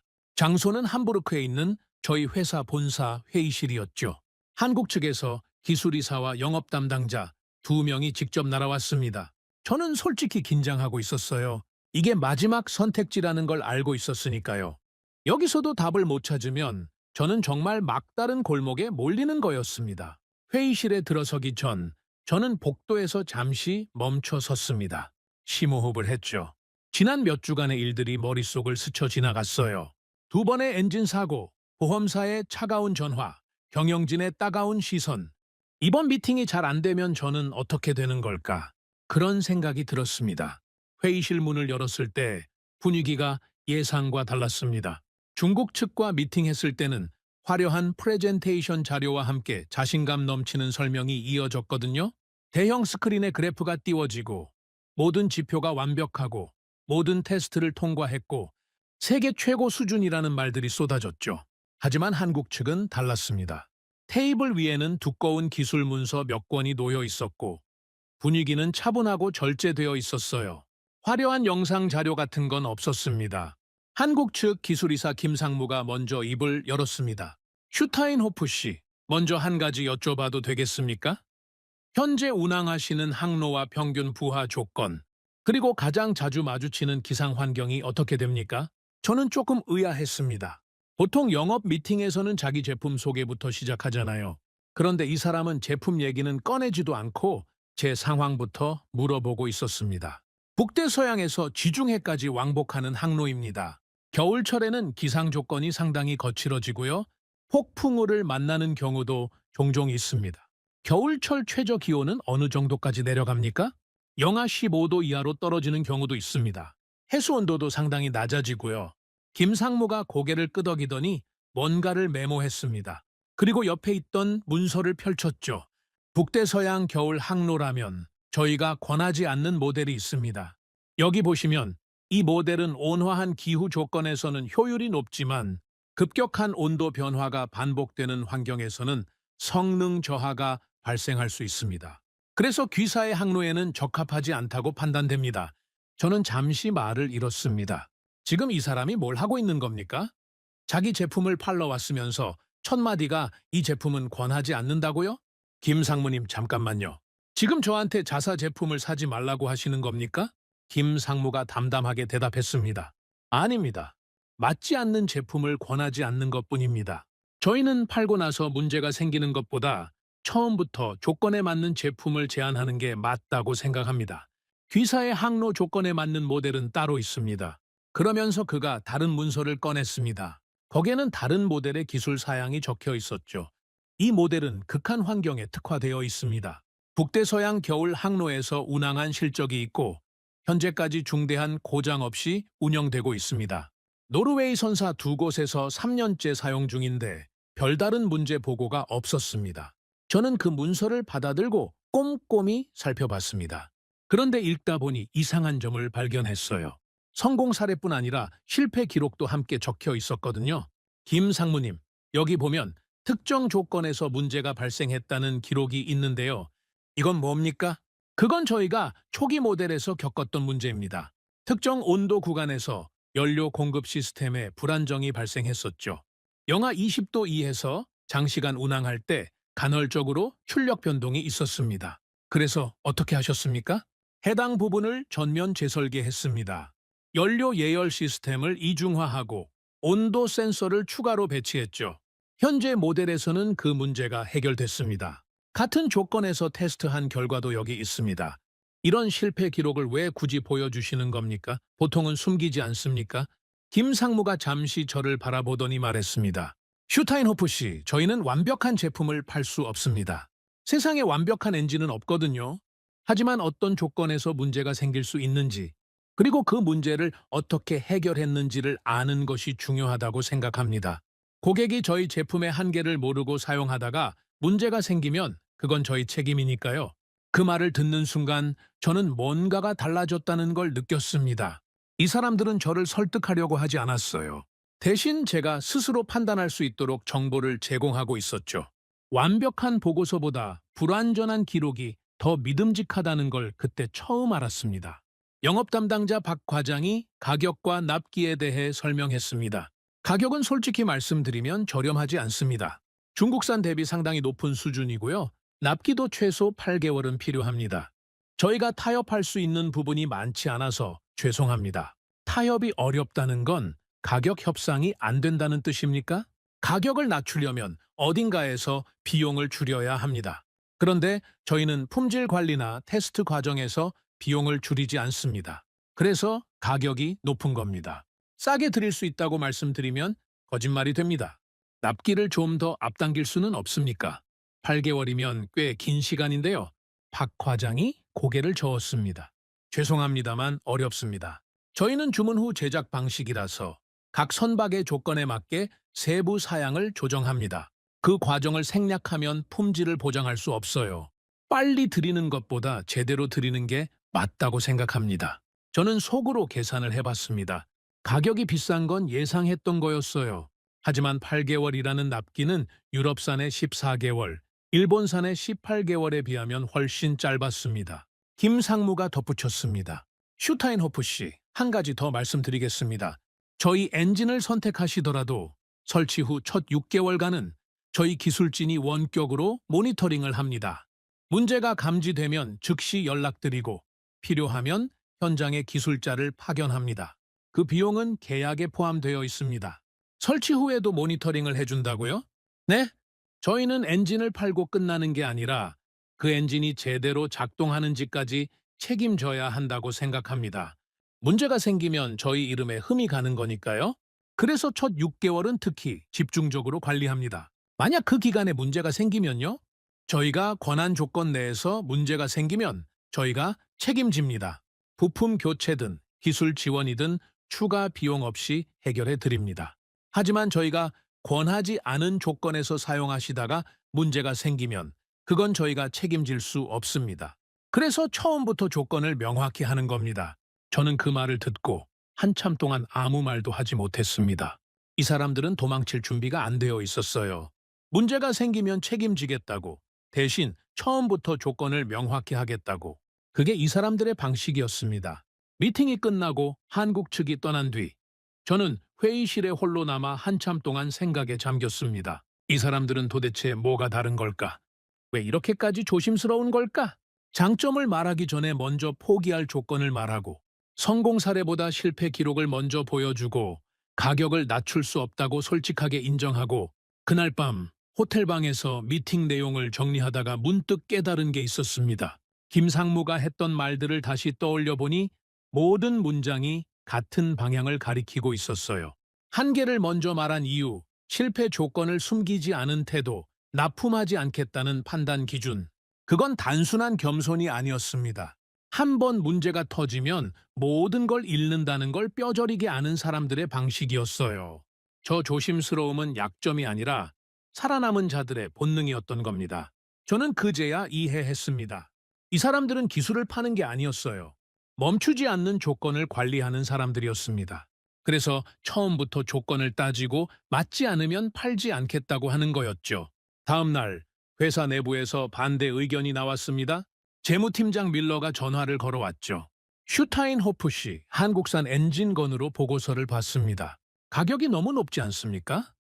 중국산 대비 거의 2배 가까이 드는데 이걸 어떻게 정당화할 수 있습니까? 밀러 씨, 저도 가격이 부담스러운 건 압니다. 하지만 계산을 다시 해보셔야 합니다. 다시 계산하라니요? 숫자는 명확하잖아요. 밀러 씨, 엔진이 한번 멈추면 얼마가 날아가는지 아십니까? 하루에 25만 달러입니다. 거기에 위약금, 신뢰, 손실, 보험료 인상까지 합치면 한 번의 사고로 수백만 달러가 사라져요. 저희는 이미 2번을 겪었습니다. 세 번째가 없을 거라고 장담할 수 있습니까? 밀러가 잠시 침묵했습니다. 하지만 한국산이라고 해서 문제가 없을 거라는 보장이 있습니까? 보장은 없습니다. 하지만 확률은 있습니다. 보험사 데이터를 보셨습니까? 그리고 제 동료 라스무센의 경험담도 있습니다. 엔진 교체 후 2년간 단 한 번의 문제도 없었다고 합니다. 저는 그 확률에 걸겠습니다. 슈타인호프 씨, 이번에도 실패하면 어떻게 할 겁니까? 그 질문에 저는 잠시 말을 멈췄습니다. 그리고 대답했죠. 그러면 책임은 제가 지겠습니다. 제 이름으로요? 전화를 끊고 나서 저는 계약서를 다시 펼쳤습니다. 문장 하나하나가 눈에 들어왔어요. 가격, 납기, 보증 조건, 기술 지원 범위. 그런데 이상하게도 그 숫자들이 단순한 계약 조건으로 느껴지지 않았습니다. 하나하나가 책임의 무게로 읽혔어요. 펜을 들었습니다. 손이 미세하게 떨렸어요. 계약서 마지막 장, 서명란이 저를 기다리고 있었죠. 잠시 망설였습니다. 정말 이게 맞는 선택일까? 아직도 확신이 100%는 아니었어요. 하지만 한 가지는 분명했습니다. 지금까지 만난 사람들 중에서 한국 측만큼 솔직하게 자기 한계를 인정한 사람은 없었다는 것, 그리고 그 솔직함이 저에게는 어떤 화려한 프레젠테이션보다 더 믿음직하게 느껴졌다는 것. 저는 펜을 움직였습니다. 마르쿠스 슈타인호프, 제 이름을 적었습니다. 서명을 마친 뒤 저는 스스로에게 말했습니다. 아무에게도 들리지 않는 목소리로요. 이 선택이 틀리면 책임은 전부 내가 진다. 창밖을 바라봤습니다. 멀리 항구의 불빛이 보였어요. 저 바다 어딘가에서 폭풍이 기다리고 있겠죠. 북대서양 겨울 항로. 그곳에서 이 선택이 옳았는지 증명될 겁니다. 아직은 아무것도 확실하지 않았어요. 확실한 건 단 하나, 이제 돌아갈 수 없다는 것뿐이었습니다. 엔진 교체가 완료된 건 8개월 뒤였습니다. 한국 측이 말한 대로 정확히 8개월. 하루도 늦지 않았죠. 함부르크 항구에서 새 엔진이 탑재된 배를 처음 봤을 때 저는 묘한 감정을 느꼈습니다. 기대 반, 불안 반이었어요. 이게 정말 맞는 선택이었을까? 아직은 알 수 없었습니다. 바다에서 증명되기 전까지는요. 첫 시험 운항은 순조로웠습니다. 근해에서 며칠간 테스트를 했는데 엔진은 안정적으로 작동했어요. 출력도 일정했고 이상 징후도 없었죠. 한국 측 기술자 2명이 함께 탑승해서 모든 수치를 점검했습니다. 그들은 매시간 엔진 로그를 확인하고 작은 변동에도 메모를 했어요. 김상무가 마지막 날 저에게 말했습니다. 슈타인호프 씨, 시험 운항 결과는 양호합니다. 하지만 진짜 테스트는 이제부터입니다. 북대서양 겨울 항로, 그곳에서 어떻게 버티는지가 중요하죠. 알고 있습니다. 솔직히 긴장됩니다. 긴장하시는 게 맞습니다. 저희도 긴장하고 있으니까요. 첫 6개월간 원격 모니터링을 계속하겠습니다. 이상 징후가 감지되면 즉시 연락드리겠습니다. 그렇게 시험 운항이 끝나고 드디어 실전이 시작됐습니다. 12월 초 북대서양 겨울 항해가 시작됐습니다. 함부르크를 출발해 지중해까지 가는 익숙한 항로였죠. 하지만 이번에는 느낌이 달랐습니다. 새 엔진이 탑재된 첫 번째 겨울 항해였으니까요. 출항 전날 밤 저는 잠을 이루지 못했습니다. 창밖으로 항구의 불빛을 바라보면서 온갖 생각이 머릿속을 맴돌았어요. 만약 또 멈추면 어떡하지? 이번에도 같은 일이 반복되면 나는 어떻게 되는 거지? 한국 엔진이라고 해서 다를 게 있을까? 출항 당일 아침 선장이 저를 불렀습니다. 슈타인호프 씨, 기상 예보 보셨습니까? 네, 봤습니다. 북대서양 중반부터 기상이 나빠진다고 하더군요. 나빠지는 정도가 아닙니다. 상당히 거친 날씨가 예상됩니다. 풍속 25m 이상, 파고 60m 이상, 올겨울 들어 가장 강한 폭풍이 올 수도 있다고 합니다. 저는 잠시 침묵했습니다. 하필이면 첫 항해에 이런 기상이라니. 선장님, 어떻게 하시겠습니까? 출항을 연기하시겠습니까? 선장이 고개를 저었습니다. 연기하면 화물 인도가 늦어집니다. 이미 한 번 신뢰를 잃은 상황에서 또 지연되면 고객들이 떠나갈 겁니다. 예정대로 출항합니다. 알겠습니다. 슈타인호프 씨, 한 가지 묻겠습니다. 새 엔진 믿어도 됩니까? 그 질문에 저는 잠시 망설였습니다. 솔직히 100% 확신은 없었거든요. 하지만 이렇게 대답했습니다. 선장님, 제가 제 이름을 걸고 선택한 엔진입니다. 믿어주십시오. 선장이 저를 똑바로 쳐다봤습니다. 그리고 고개를 끄덕였죠. 좋습니다. 출항합니다. 배가 항구를 떠났습니다. 처음 이틀은 순조로웠어요. 날씨도 괜찮았고 바다도 잔잔했죠. 엔진은 안정적으로 돌아갔습니다. 저는 매시간 엔진실을 확인했어요. 한스와 프리츠도 함께 수치를 점검했죠. 한스가 말했습니다. 슈타인호프 씨, 지금까지는 좋습니다. 출력도 일정하고 온도도 정상 범위 안에 있어요. 예전 엔진과는 확실히 다릅니다. 아직 안심하기 이릅니다, 한스. 진짜 테스트는 폭풍을 만났을 때입니다. 알고 있습니다.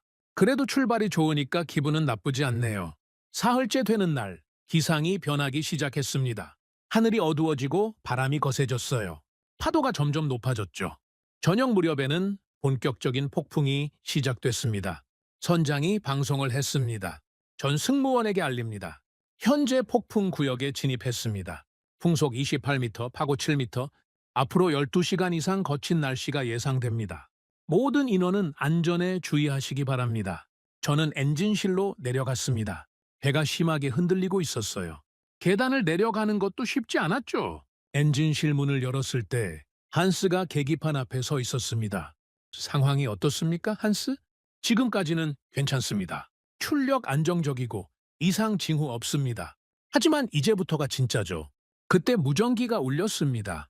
선교에서 연락이 온 거였어요. 엔진실, 응답하라. 현재 같은 항로에 있는 다른 선박들에게서 통신이 오고 있다. 일부 선박에서 엔진 문제가 발생한 것 같다. 저는 무전기를 잡았습니다. 여기 엔진실. 구체적으로 어떤 상황입니까? 에이다오라는 컨테이너선에서 출력 저하가 발생했다고 한다. 그리고 노르딕스타라는 배에서도 경고등이 켜졌다는 보고가 있다. 둘 다 중국산 엔진을 쓰는 배들이다. 저는 한스와 눈을 마주쳤습니다. 한스의 얼굴에도 긴장이 역력했죠. 우리 상태는 어떻습니까? 한스가 계기판을 다시 확인했습니다. 출력 정상, 온도 정상, 압력 정상, 모든 수치가 안정적입니다. 계속 모니터링 하십시오. 조금이라도 이상한 점이 있으면 즉시 보고하십시오. 알겠습니다. 밤이 깊어지면서 폭풍은 더 거세졌습니다. 배가 산처럼 솟아오르는 파도를 타고 오르내렸어요. 선체가 삐걱거리는 소리가 들렸죠. 저는 엔진실에 남아서 계속 수치를 지켜봤습니다. 자정쯤 되었을 때 또 무전이 왔습니다. 엔진실 긴급 상황. 에이다호가 완전히 멈췄다. 구조 요청을 보내고 있다. 뭐라고요? 완전히 멈췄다고요? 그렇다. 엔진이 완전히 정지했다고 한다. 현재 표류 중이다. 저는 심장이 철렁 내려앉는 느낌을 받았습니다. 아이다호. 그 배는 저희와 비슷한 크기의 컨테이너선이었어요. 그리고 저희가 원래 쓰던 것과 같은 중국산 엔진을 탑재하고 있었죠.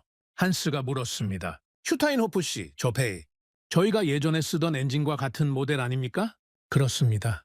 그러면 저희도 한스, 우리 엔진은 다릅니다. 계기판을 보십시오. 지금 어떻습니까? 한스가 다시 수치를 확인했습니다. 출력 98%, 온도 정상 범위, 압력 안정, 이상 없습니다. 계속 그 상태를 유지합시다. 새벽 3시, 폭풍이 절정에 달했습니다. 풍속 32m, 파고 9m. 제가 22년간 바다에서 일하면서 겪어본 것 중 가장 거센 폭풍 중 하나였어요. 배 전체가 미친 듯이 흔들렸고 서 있는 것조차 힘들었죠. 그때 또 무전이 왔습니다. 엔진실, 추가 보고. 노르딕스타도 출력이 50% 이하로 떨어졌다. 현재 속도를 유지하지 못하고 있다. 그리고 방금 프레이아회에서도 경고등이 켜졌다는 연락이 왔다. 프리츠가 불안한 표정으로 말했습니다. 슈타인호프 씨, 주변 배들이 하나둘씩 문제가 생기고 있어요. 우리는 괜찮은 겁니까?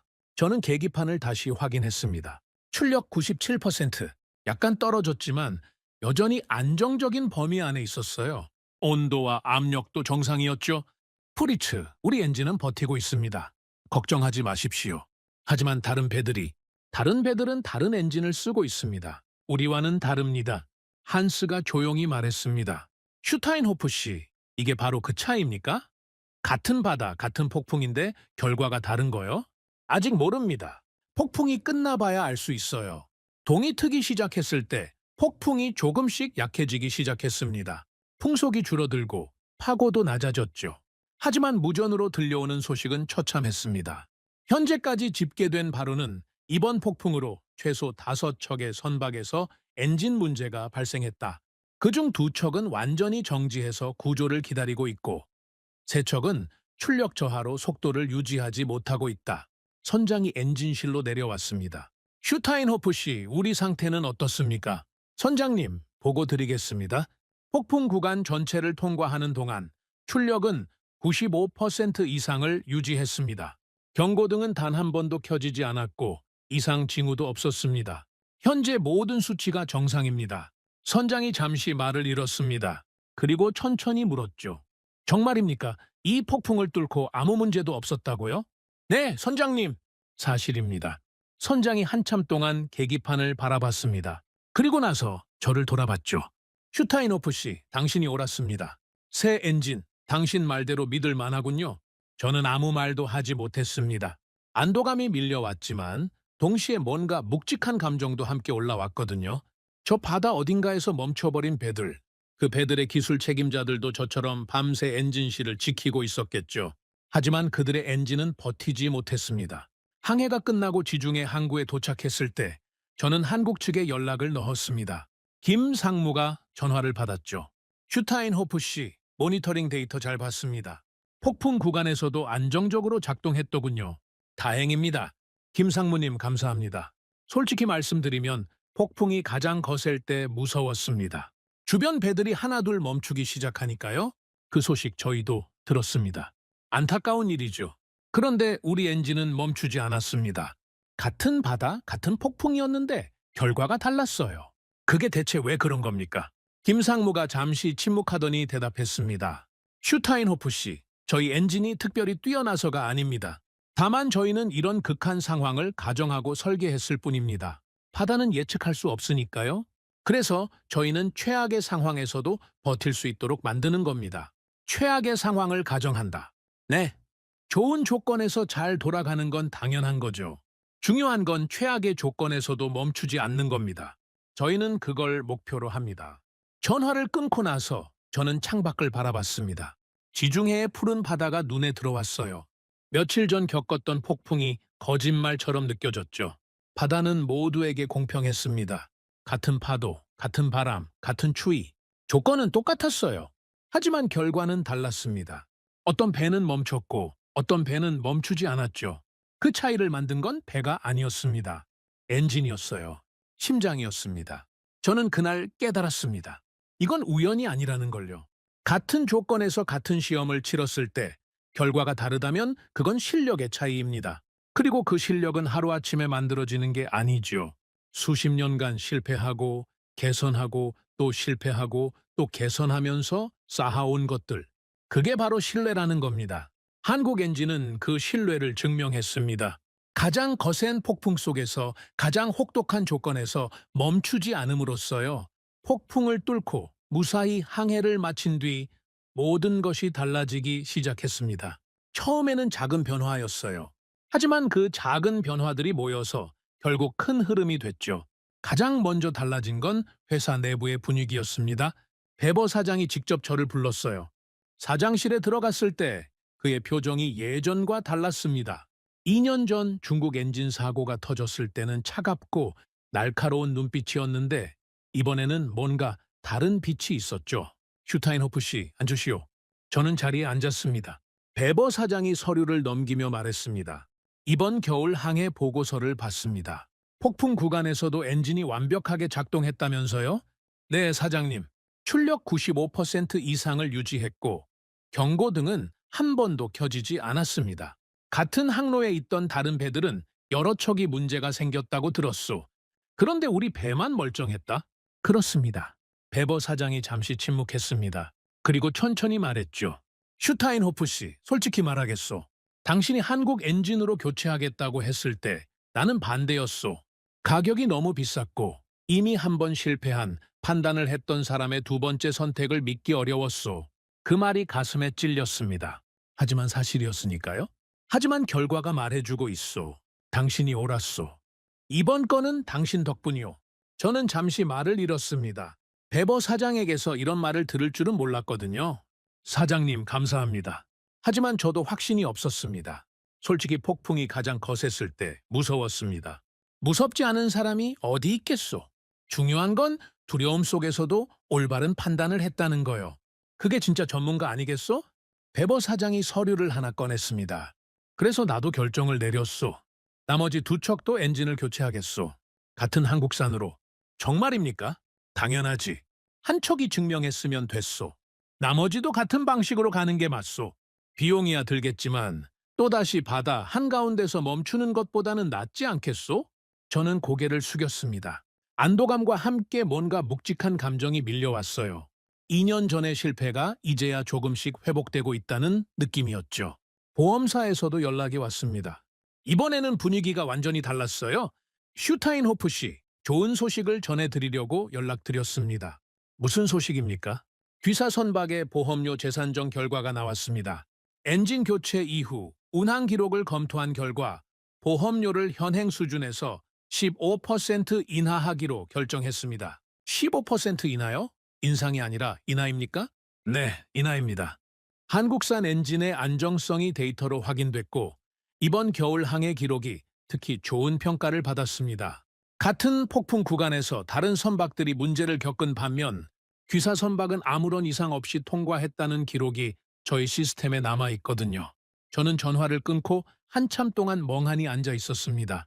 불과 몇 달 전만 해도 보험사에서 25% 인상을 통보했었는데 이제는 오히려 15%를 깎아준다고요. 세상이 달라진 느낌이었습니다. 하지만 진짜 변화는 그 다음부터였습니다. 어느 날 오랜 업계 지인에게서 전화가 왔습니다. 그리스 선사에서 기술이사로 일하는 파파도플로스였죠. 슈타인호프, 오랜만이네. 요즘 잘 지내나? 파파도플로스, 반갑군. 무슨 일인가? 다짜고짜 물어서 미안한데 자네 회사 배가 이번 겨울 폭풍에서 아무 문제 없이 통과했다면서? 그거 사실인가?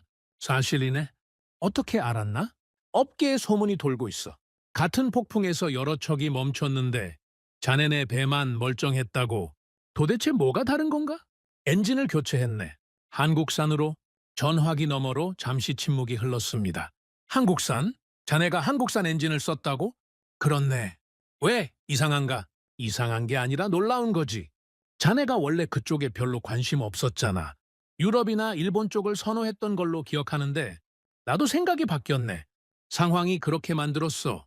파파도플로스가 한참 동안 뭔가를 생각하더니 물었습니다. 슈타인호프, 솔직하게 말해줘. 한국산 엔진 진짜 괜찮은 건가? 우리도 지금 새 배를 발주하려고 하는데 엔진 선택 때문에 고민 중이거든. 내 경험으로는 괜찮았네? 아니, 괜찮은 정도가 아니라 기대 이상이었어. 같은 조건에서 다른 배들이 멈췄을 때 우리 배만 멈추지 않았으니까 그게 모든 걸 말해주는 거 아닌가? 그렇군. 고마워, 슈타인호프. 참고하겠네. 전화를 끊은 뒤 비슷한 연락이 계속 이어졌습니다. 덴마크 선사, 네덜란드 선사, 영국 선사 다들 비슷한 질문을 했어요. 어떤 엔진을 썼느냐고, 한국산이 정말 괜찮으냐고, 이번 폭풍에서 어떻게 버틸 수 있었느냐고. 저는 같은 대답을 반복했습니다. 한국산으로 바꿨다고. 결과는 직접 확인했다고. 같은 바다, 같은 폭풍에서 우리 배만 멈추지 않았다고. 그러던 어느 날 더 흥미로운 소식을 들었습니다. 업계 모임에서 만난 동료가 귀띔해준 거였어요. 슈타인호프, 요즘 재밌는 트렌드가 생기고 있는 거 알아? 무슨 트렌드? 중국 조선소에 배를 발주할 때 엔진을 지정하는 선사들이 늘고 있어. 엔진을 지정한다고? 어떻게? 간단해. 계약할 때 조건을 거는 거지. 배는 중국에서 만들어도 되는데 엔진은 한국산으로 달아라. 그래야 계약한다. 이렇게. 저는 잠시 말을 잃었습니다. 배는 중국에서 만들고 엔진은 한국산으로 단다. 그런 조합이 가능하단 말입니까? 그게 실제로 되나? 중국 조선소에서 받아들여? 받아들이지. 요즘은 수주 경쟁이 치열하니까. 선주가 원하면 맞춰줄 수밖에 없어. 그리고 솔직히 중국 조선소들도 알고 있어. 자기네 엔진이 아직 신뢰를 못 받고 있다는 거. 그래서 한국 엔진이면 가능하다 이렇게 나오는 거지. 중국 조선소가 한국 엔진을 인정한다는 뜻인가? 인정한다기보다는 현실을 받아들이는 거지. 배를 수주하려면 어쩔 수 없으니까. 선주들이 점점 엔진 국적을 따지기 시작했거든. 예전에는 그냥 조선소에 맡겼는데 이제는 아니야. 배는 어디서 만들든 상관없는데 심장은 검증된 걸 달아라. 이게 요즘 분위기야. 저는 그 말을 듣고 한참 동안 생각에 잠겼습니다. 배의 국적보다 심장의 국적이 중요해지고 있다. 세상이 정말 바뀌고 있었어요. 며칠 뒤 저는 한국 측 김상무에게 연락을 넣었습니다. 김상무님, 요즘 업계에서 재밌는 이야기를 들었습니다. 어떤 이야기입니까? 중국 조선소에 발주하면서 한국 엔진을 지정하는 선사들이 늘고 있다면서요? 김상무가 잠시 침묵하더니 대답했습니다. 네, 그런 문의가 늘고 있는 건 사실입니다. 저희도 좀 놀랐습니다. 어떻게 생각하십니까? 솔직히 말씀드리면 복잡한 심경입니다. 한편으로는 저희 엔진이 인정받고 있다는 뜻이니까 기쁘죠. 하지만 다른 한편으로는 책임감이 더 무거워집니다. 책임감이요? 네.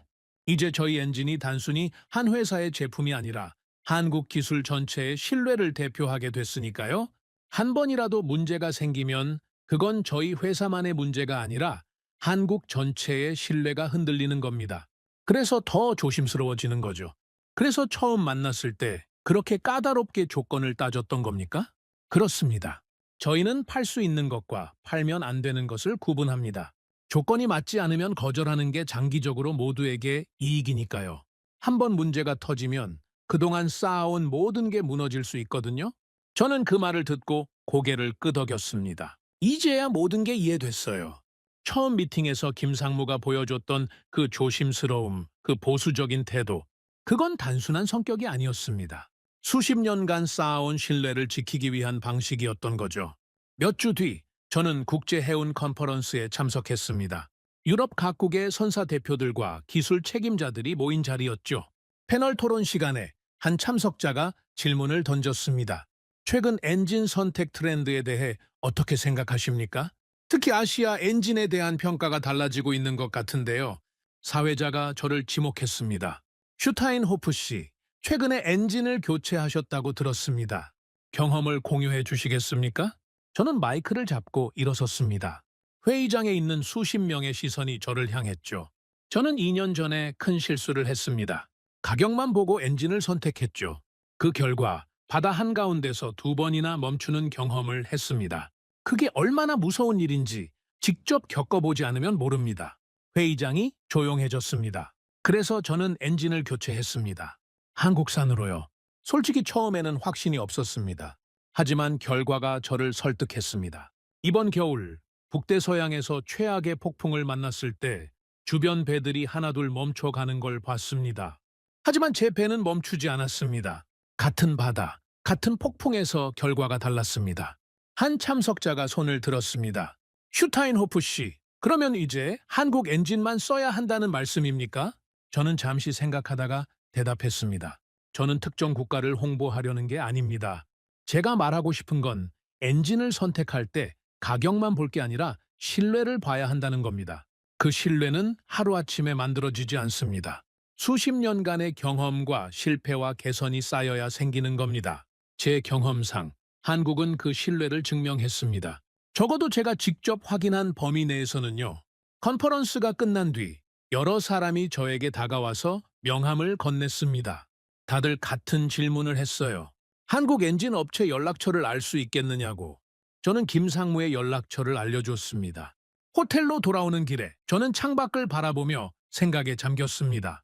불과 1년 전만 해도 저는 실패한 기술자였습니다. 잘못된 선택을 해서 회사에 막대한 손실을 끼친 사람. 하지만 지금은 달라졌습니다. 두 번째 선택이 첫 번째 실패를 덮었죠. 아니, 덮은 게 아닙니다. 첫 번째 실패가 있었기 때문에 두 번째 선택이 가능했던 겁니다. 실패하지 않았다면 저는 한국 엔진을 거들떠보지도 않았을 거예요. 가격이 비싸다는 이유로, 굳이 바꿀 필요 없다는 이유로. 결국 실패가 저를 가르친 겁니다. 바다는 변명을 허락하지 않는다는 것. 국적도, 가격도, 말도 통하지 않는다는 것. 그곳에서 살아남는 건 오직 멈추지 않는 기술뿐이라는 것. 저는 한국을 믿고 선택한 게 아닙니다. 결과가 저를 설득한 겁니다. 처음에는 다른 선택지가 없어서 어쩔 수 없이 검토했고, 미팅에서 그들의 태도를 보고 조금씩 마음이 움직였고, 폭풍 속에서 엔진이 멈추지 않는 걸 직접 확인하고 나서야 비로소 확신하게 됐습니다. 중국은 배를 만들 수 있습니다. 그건 인정해야 해요. 생산 능력, 가격 경쟁력, 납기 속도, 그 부분에서는 세계 최고 수준이죠. 하지만 바다에서 신뢰를 만드는 법은 아직 배우는 중입니다. 시험장에서 통과하는 것과 실제 바다에서 살아남는 것은 다른 문제거든요. 그 차이를 메우려면 시간이 필요합니다. 수십 년의 경험과 실패와 개선이 필요하죠. 한국은 그 단계를 이미 지났습니다. 저는 그 사실을 제 시간과 제 돈과 제 이름으로 증명했습니다. 지금 이 순간에도 세계 어딘가에서 배가 발주되고 있을 겁니다. 그리고 그 계약서에는 이런 문장이 적혀 있겠죠. 배는 중국 조선소에서 건조한다. 단 엔진은 한국산으로 지정한다. 배의 국적보다 심장의 국적이 중요해진 세상. 저는 그 변화를 직접 목격했습니다. 아니, 그 변화의 일부가 됐습니다. 이제 저는 더 이상 배를 볼 때 외형을 먼저 보지 않습니다. 대신 이렇게 묻습니다. 심장은 뭘 달았느냐고, 엔진은 어디 것이냐고? 그 질문에 대한 대답이 그 배의 운명을 결정합니다. 저는 그걸 22년간의 경험과 2번의 실패, 그리고 1번의 성공으로 배웠습니다. 바다는 거짓말을 허락하지 않습니다. 그곳에서 살아남는 건 오직 진짜뿐입니다. 오늘의 사연은 여기까지입니다. 구독과 좋아요는 영상 제작에 아주 큰 힘이 됩니다. 지금까지 감동테라스 저는 소희였습니다. 오늘도 우리 구독자님들의 가정에 따뜻한 행복이 가득하시길 진심으로 바라겠습니다. 긴 영상 끝까지 시청해주셔서 정말 감사합니다. 내일 더 좋은 이야기로 찾아뵙겠습니다. 감사합니다.